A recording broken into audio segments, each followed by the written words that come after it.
Anyway, so Daniel Feldspar wants me to watch Steven Universe, because it's good. I don't know, what do you think? Everyone, shall I? Watch Steven Universe. We all know Buck hates it. We all know Buck hates it. An annoying Buck bronies my August bank holiday. You sit on it, Buck. Sit on it! Well, I suppose I'm going to have to make a video now. We are the Crystal Gems. We'll always save the day. And if you think we can't, we'll always find a way. My first experience of Steven Universe was kind of strange. It was a bit like when I first saw the film Titanic. Now, for the record, I don't dislike the film. Sure, it has its problems. The characters are cardboard cutouts, it's longer than it needs to be, and all the stuff set in the present day seemed kind of pointless. But it is an enjoyable love story / action flick.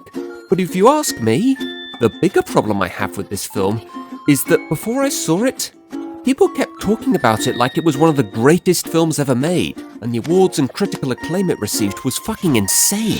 I didn't see it until after hearing all this hype, so I inevitably came away from it disappointed. But it wasn't really the fault of the film. Even if it had been Citizen Kane, I'd probably have still been disappointed. Okay, maybe not as disappointed, but disappointed nonetheless. So too was the case with this show. It was everywhere on social media and everyone was talking about it, saying how great and visually pleasing it was. In fact, the only reason I gave in and started watching it was simply because I was so sick of seeing things related to it everywhere I looked, and not knowing what they were. At first, I was turned off by the show pretty quickly because, I've got to be honest, there is a bit of a learning curve to this show, and the first 10 or so episodes to me were not really that good. I didn't think that would bother me going in because I had plenty of experience with bizarre and creative animation from watching Adventure Time, where creator Rebecca Sugar was a writer. But for some reason, this show just seemed a bit too strange to me. Maybe it was the fact that, unlike Adventure Time, it was set in the real world, so I felt like I should be able to understand what was going on. And I just didn't. That was the beauty of Adventure Time. Once you'd accepted the bizarre and random nature of everything, you can just sit back and enjoy everything it throws at you. Steven Universe felt much more like a show where I should be able to understand things, and much like Lost, it was basically saying, I bet you really want to understand what's going on here. Well, you better keep watching just in case we tell you something. Now, as a basic idea, that's fine. The mistake Lost did was that they kept piling on more and more questions on top of the ones you already had, and they never really answered anything. But if this show was willing to give me answers, and also give me enough reason to remain interested, then maybe this show would have something. Then of course you have the other problem, the first few episodes. And while a lot of them are clearly mandatory to view in order to understand things, they aren't really that good in my opinion. But thanks to a lot of insistence from a number of people that kept saying that things got better later on, I was eventually convinced to keep going. And now I am up to date on the show. So now that I'm up to date on the show, you may be wondering what I think of it now. Well, I like it of course. I'm not exactly going to watch 70 episodes of a show, even if they are only 11 minutes, and say that I don't like it. But to go back to my comparison with the movie Titanic, I do think that people have oversold it a little bit. I think the biggest problem this show has is its own hype. With Titanic, that wasn't really a problem because it was just a movie that I could forget about once it was over, and it wasn't like they were ever going to make a sequel. This show, assuming I continue to watch it, I think that's very likely to be the case for at least the next couple of years, as well as its fans will remain part of my life for quite a while yet. But it's worse than that because while Titanic is a movie that I just have a lukewarm liking for, Steven Universe is a show that I actually really like. I know this might sound a bit strange. A show I really like is also a show I think its fans oversell.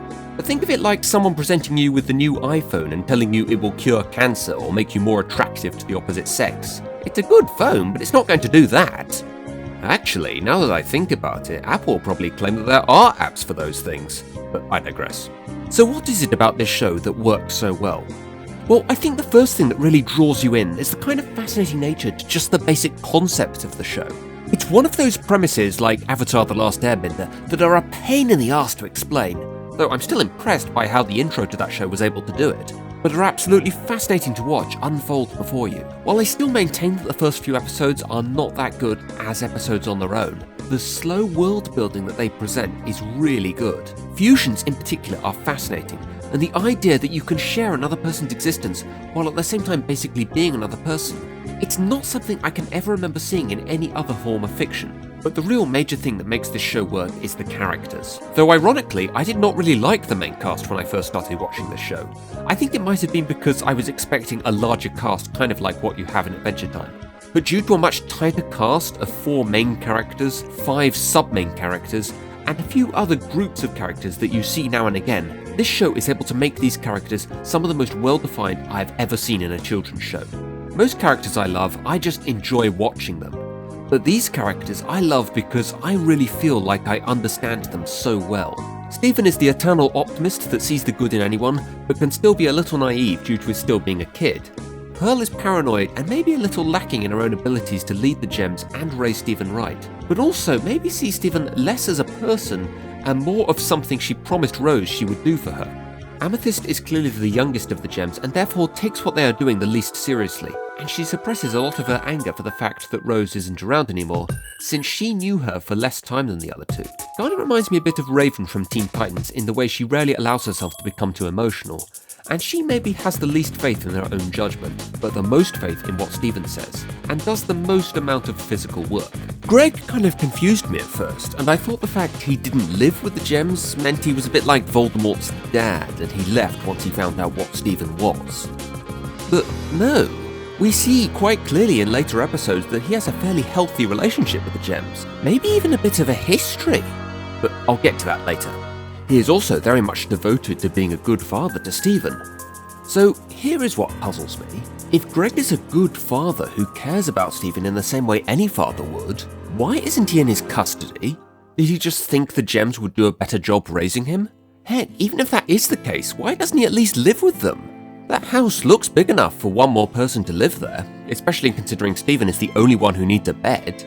But I guess the most obvious answer is that we are not supposed to know, at least not yet. Which brings me on to the other thing about this show that makes it work so well, and that's the fact that it makes you want to know more. When it comes to leaving the audience in the dark for months or even years about things, there is a fine line you have to tread between the frustration of feeling you are being forced to keep watching just to find stuff out, and being fascinated to know more, to the point where you are excited about it. The unfortunate side effect of this is that any time you come across an episode where it is mostly just filler or not much happens, it's really disheartening. Now we get on to what is probably this show's main problem, and that's while this show does have a clear ongoing narrative, it also has a lot of filler, and with a lot of the episodes there isn't really much going on. Now don't get me wrong, filler is not necessarily a bad thing. In fact, in many cases it's an awesome thing, and this show has some outstanding filler at times, like Stephen and the Stevens, Island Adventure and The Test.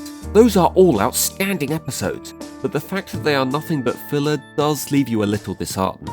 Then there are other episodes like Cheeseburger Backpack, Garnet's Universe and Shirt Club, which I can only really describe as nothing episodes because personally, I can't really think of anything to say about them.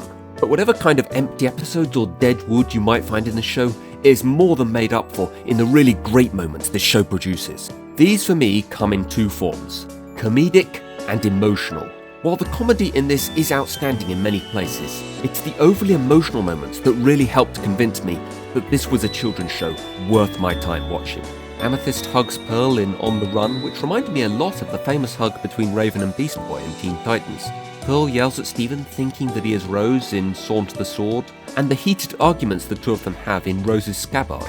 Raw emotion is a very difficult thing to get right in fiction, and in fiction intended for children it's even harder because there is only so much you can get away with.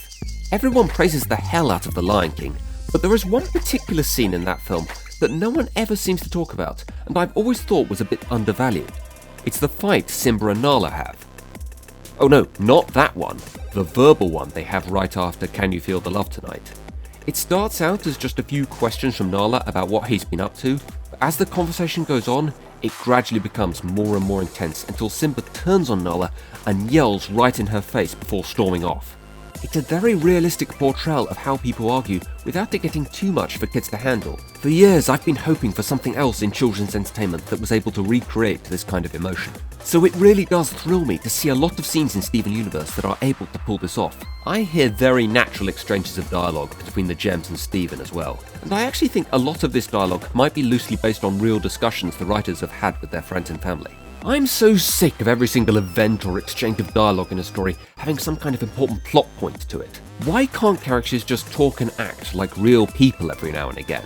In fact, now that I think about it, while this isn't my absolute favourite TV show right now, it might be the one that has the most complete collection of things I love about it. It has a tight main cast, but also a very vast cast of side characters. It has on-again, off-again relationships, kind of like a soap opera.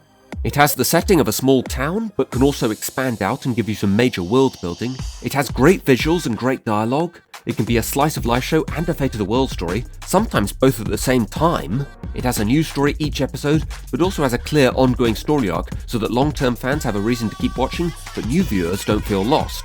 It has songs, comedy, drama, action, and an unusual premise, which means you can have just about anything happen and no one will question it. But it is also set in a realistic world, so more realistic problems are also something you can do more of. Steven Universe might just be the perfect cartoon show.